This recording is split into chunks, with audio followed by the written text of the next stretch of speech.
जळगावमध्ये विभिन्न प्रकारचे जो विद्युत निर्मिती वीज निर्मितीचे जो प्रकल्प आहेत ते आता पूर्णत्वावर येत आहे।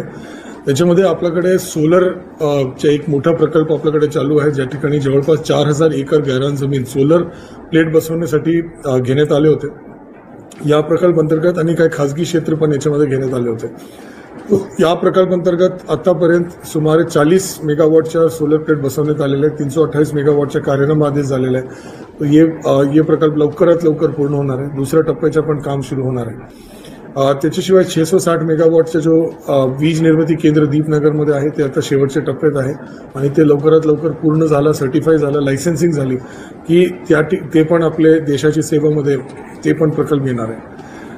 आधी असलेले 1200 मेगावॉट आणि ये 660 मेगावॉट, 1210 मेगावॉट आणि ये 660 मेगावॉट तेवढा प्रकल्प दीपनगरमध्ये आहे। त्याच्याशिवाय 40गावमध्ये जवळपास 200 मेगावॉट, 328 मेगावॉट इकडे, असं 2300 मेगावॉट च्या वीज निर्मिती या जळगाव जिल्ह्यामध्ये होणार आहे। आणि त्याच्या व्यतिरिक्त आणखी जो दुसऱ्या टप्प्यामध्ये सोलर असेल, हतनूर प्रकल्प असेल, या सगळ्या गोष्टीचा यदि आपण एकत्रितपणे विचार केला तो जळगाव जिल्ह्यामध्ये लागणारे जेवढे वीज आहे त्याच्यापेक्षा आपल्याकडे जास्त वीज या जळगाव जिल्ह्यामध्ये उपलब्ध राहणार। त्याच्यानंतर वीजच्या वितरणच्या संदर्भात आपल्याकडे जवळ 1710 मेगावॉट वितरण करण्याची क्षमता आजच्या डेटमध्ये आहे। त्याच्यामध्ये 43 आपल्या सबस्टेशन जो 33 केव्हीचे जो सबस्टेशन आहे ते 43 अजून प्रस्तावित आहे। त्याच्यामध्ये काही नवीन आहे, काही मध्ये बलतकीकरण आहे। त्याच्याशिवाय डिस्ट्रीब्युशन ट्रान्सफॉर्मर जो आपण म्हणतो ते त्याच्यासाठी डीपीडीसीच्या माध्यमातून 1400 ट्रान्सफॉर्मर देण्यात आलेले आहे आणि आरडीएसएस स्कीममध्ये उर्वरित ट्रान्सफॉर्मर आहे। आणि विजाच्या ताराचा जो विषय आहे, सिरसोलीमध्ये एक मोठा उपकेंद्राची निर्मिती होत आहे आणि विजाच्या ताराचा विषय आहे ते मोठ्या संख्येमध्ये ग्रामीण भाग असेल, शहरी भाग असेल, त्या ठिकाणी केबलिंगचा विषय पण आपल्याकडे होत आहे। तो हे डिस्ट्रीब्युशनमध्ये एवढा सबस्टेशन, मोठे सबस्टेशन्स आणि तार, तो डिस्ट्रीब्युशन पण आपल्या जवळपास 2100 मेगावॉट पर्यंत जाणार आहे।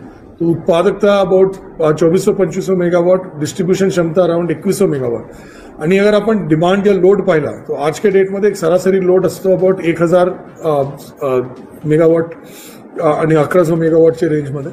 आणि पीक लोड ज्यावेळ म्हणजे उन्हाळ्यात ज्यावेळ सगळे फॅक्टरी चालू आहे, सगळे काम चालू आहे आणि सगळे एसी वगैरे चालू आहे, तो आपला लोड जो आहे तो 1410 मेगावॉट पर्यंत आजपर्यंत गेलेला आहे, जो पीक डिमांड आपण म्हणतो।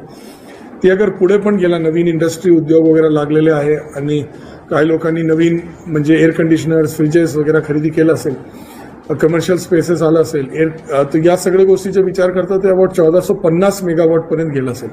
तो थोडक्यात सांगण्याचं तात्पर्य आहे की आपल्याकडे अतिरिक्त वीज म्हणजे निर्मितीमध्ये आणि त्याच्या डिस्ट्रीब्युशन करून म्हणजे त्याचे वितरण करून ते आपल्याकडे